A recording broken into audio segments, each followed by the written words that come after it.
নমস্কার প্রিয় দর্শক বন্ধু, ভগবান আপনাদের সকলের মঙ্গল করুন এবং আপনাদের সকল মনস্কামনা পূরণ করুন এই কামনাই করি। আমি অ্যাস্ট্রোলজার সৌভিক চক্রবর্তী, পামিস্ট সৌভিক চ্যানেলটিতে আপনাদের স্বাগত জানাই। বন্ধুগণ, আজকে আমরা আলোচনা করব হাতের রেখায় চন্দ্র পর্বত এবং তার উপর উৎপন্ন হওয়া চিহ্নসমূহ ও রেখাগুলির বিষয়ে। এই ভিডিওটি অত্যন্ত গুরুত্বপূর্ণ একটি ভিডিও, তাই ভিডিওটিকে সম্পূর্ণ দেখুন এবং নিজের হাতের সাথে মিলিয়ে দেখুন। পুরুষেরা নিজের ডান হাতের সাথে এবং মহিলারা এই বিষয়টি নিজের বাম হাতের সাথে মিলিয়ে দেখবেন। তো চলুন কথা না বাড়িয়ে একেবারে মূল আলোচনাতে প্রবেশ করা যাক। চন্দ্র আমাদের থট প্রসেস, আমাদের বিচার, আমাদের চিন্তা ভাবনাকে ইন্ডিকেট করে। হাতে চন্দ্র পর্বত কোথায় অবস্থিত তা প্রায় সকলেই জানেন, তবু যারা জানেন না তাদের জন্য আমি একবার দেখিয়ে দিচ্ছি। হাতের এই জায়গাটিকে কিন্তু আমরা চন্দ্রের ক্ষেত্র বা মুন মাউন্ট কিন্তু বলে থাকি। এই জায়গাটি হলো হাতের ক্ষেত্রে চন্দ্র পর্বত বা মুন মাউন্ট। যদি চন্দ্র পর্বতটি কোনো জাতক বা জাতিকার হাতে অনেক বেশি উঁচু বা ফোলা থেকে থাকে, এইসব মানুষদের মাইন্ড রিলেটেড কর্মের সাথে সংযোগ রাখা অবশ্যই জরুরি, নয়তো এরা শুধু শুধু অনেক বেশি চিন্তা ভাবনা করবে। আর হাতের এই চন্দ্র পর্বতটি যদি একটু দাবা বা নিচু টাইপের হতে দেখা যায় বা একটু দেবে থাকে, এই জায়গাটি একটু গর্ত টাইপের হয়ে থাকে, তো এদের পজিটিভ চিন্তা করার ক্ষমতা কম থেকে থাকে, এরা অহেতুক নেগেটিভ চিন্তা করতেই থাকে। তাই হাতে চন্দ্র পর্বতটি অতিরিক্ত উঁচু বা নিচু কোনোটিই কিন্তু শুভ নয়। এই পর্বতটি অবশ্যই মধ্যম ফোলা থাকা উচিত, অর্থাৎ হাতে চন্দ্র পর্বতটি সাধারণত মধ্যম থাকা উচিত, ব্যালেন্স থাকা উচিত। অর্থাৎ শুক্র পর্বতকে যদি আমরা লক্ষ্য করি, হাতের এই শুক্র পর্বতের থেকে হালকা একটু দাবা থাকা উচিত, কিন্তু বা এটি খুব বেশি দাবাও কিন্তু থাকা উচিত নয়। চন্দ্র পর্বত যদি মধ্যম আকৃতির হয়, মধ্যম প্রকারের হয়, অর্থাৎ খুব উঁচুও নয় আবার খুব নিচুও নয়, তাহলেই কিন্তু এটি শুভ ফলাফল দেবে। চন্দ্র পর্বত অশুভ হলে এদের অবশ্যই প্রতিদিন মেডিটেশন করা উচিত।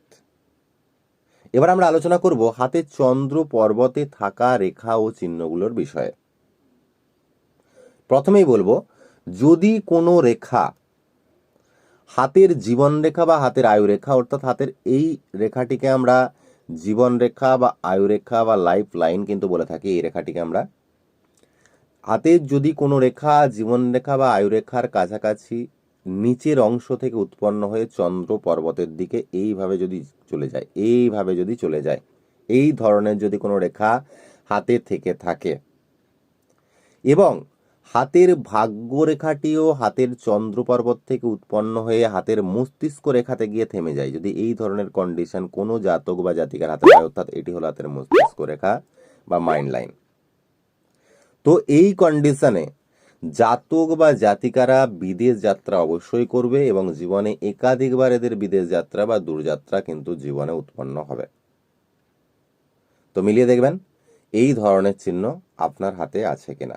যদি এই যোগটি আপনার হাতে থেকে থাকে তো অত্যন্ত এটি শুভ, আপনাকে অভিনন্দন, আপনার বিদেশ যাত্রার চান্স অবশ্যই আসবে, অবশ্যই আপনি এটার জন্য ট্রাই করতে পারেন। এবার আমরা চলে আসবো দ্বিতীয় সংকেত বা দ্বিতীয় চিহ্নটির বিষয়ে।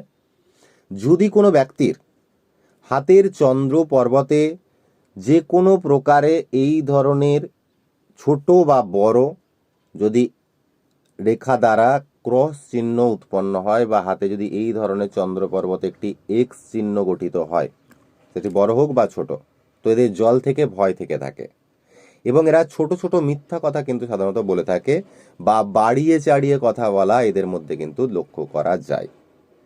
এই ধরনের ক্রস চিহ্ন থাকা জাতক জাতিকারা একটু যে কোনো ধরনের ধাক্কা বা আঘাত পাওয়ার সাথে সাথেই, মানসিক ধাক্কা বা আঘাত পাওয়ার সাথে সাথেই কিন্তু এরা অত্যন্ত নেগেটিভ চিন্তা ভাবনা করতে শুরু করে দেয়। এবার আমরা আলোচনা করব আরও একটি চিহ্নের বিষয়ে। যদি আপনার হাতে চন্দ্র পর্বতে ত্রিকোণ বা ত্রিভুজ চিহ্ন থেকে থাকে, অর্থাৎ ট্রায়াঙ্গেল যদি থেকে থাকে, হাতের চন্দ্র পর্বতে যে কোনো প্রকারে যদি স্বতন্ত্র বা তিনটি রেখার দ্বারা সমন্বিত হয়ে একটি এই ধরনের বা যে কোনো প্রকারের একটি ত্রিভুজ উৎপন্ন হয়, তো এটি হঠাৎ ধন প্রাপ্তির যোগকে আপনার জীবনে অবশ্যই নিয়ে আসবে। সেটি ছোট লটারি হোক, কোনো শেয়ার হোক বা কোনো বিষয় থেকে অধিক মুনাফা বা অধিক লাভ হোক, এই ধরনের চিহ্ন যদি আপনার হাতে থেকে থাকে তাহলে আপনার জীবনে অবশ্যই কখনো না কখনো এটি আপনাকে লাভবান করাবেই। এবার আমরা আলোচনা করব হাতের চতুর্থ চিহ্নটির বিষয়ে, চন্দ্র পর্বতে থাকা। যদি আপনার হাতে চন্দ্র পর্বতে এই ধরনের আড়াআড়ি রেখা থাকতে দেখা যায়, 3টি 4টি এই ধরনের আড়াআড়ি রেখা থেকে থাকে, তো এটি জীবনে ছোটোখাটো ভ্রমণ আপনার জীবনে লাগিয়েই রাখবে। ছোটোখাটো ভ্রমণ, শর্ট জার্নি আপনার জীবনে চলতেই থাকবে, এটিকে কিন্তু এই বিষয়টি ইন্ডিকেট করে। এছাড়াও যদি কোনো ব্যক্তির হাতে আয়ুরেখা, অর্থাৎ হাতের এই রেখাটিকে আয়ুরেখা বা জীবনরেখা বা লাইফলাইন বলা হয়, আয়ুরেখার পাশ থেকে কোনো রেখা উৎপন্ন হয়ে অর্ধ চন্দ্রাকৃতির শেপ নিয়ে চন্দ্র পর্বত পর্যন্ত এইভাবে চলে যায়, অর্থাৎ এই ধরনের যদি কোনো রেখা হাতে থাকতে দেখা যায়, তো এই রেখাটিকে কিন্তু অ্যাস্ট্রোলজিতে বা পামিস্ট্রিতে অত্যন্ত শুভ একটি রেখা বলা হয়। এই রেখাটিকে কিন্তু ইনটিউশন পাওয়ারের রেখা বা সিক্স সেন্সের রেখা বলা হয়। এই ধরনের চিহ্ন যদি কোনো জাতক বা জাতিকার হাতে থাকে, এদের ইনটিউশন পাওয়ার বা সিক্স সেন্স কিন্তু খুব ভালো থেকে থাকে। এদের জীবনে ঘটনার পূর্বাভাস কিন্তু হতে দেখা যায়। এই ধরনের জাতক বা জাতিকারা কোনো ঘটনা ঘটার আগেই তা উপলব্ধি করতে পারা বা তা আগে থেকে বোঝা বা যে কোনো প্রকারে সেটি বুঝতে পারা কিন্তু চলে আসে, সেটি স্বপ্নের মাধ্যমে হোক বা যে কোনোভাবেই কিন্তু এরা কোনো ঘটনা বা দুর্ঘটনার পূর্বাভাস কিন্তু পেয়ে থাকে। এদের মধ্যে অন্তর্জ্ঞান থেকে থাকে। এদের অবশ্যই মেডিটেশন সারা জীবন ধরে করা উচিত, অর্থাৎ প্রতিদিন এদের মেডিটেশন করা উচিত। আর এরা যদি প্রতিদিন মেডিটেশন পাওয়ারকে বাড়াতে পারে, এরা অবশ্যই লাইফে সমস্ত ধরনের কমফোর্ট পেতে সক্ষম হবে জীবনে। এদের অন্তর্জ্ঞান, অন্তর্দৃষ্টি এবং ইনটিউশনের কিন্তু দ্বারা। যদি এই ইনফরমেশনগুলি আপনাদের ভালো লেগে থাকে তাহলে অবশ্যই বলবো ভিডিওটিতে লাইক, শেয়ার এবং কমেন্ট করতে ভুলবেন না। আর আপনি যদি এখনও এই চ্যানেলটিকে সাবস্ক্রাইব না করে থাকেন তাহলে এখনই সাবস্ক্রাইব করুন। এই ধরনের ভিডিও সবার আগে পাওয়ার জন্য বেল নোটিফিকেশন বাটনটিকে অন করে দিতে ভুলবেন না। আপনারা সকলেই ভালো থাকুন, সুস্থ থাকুন।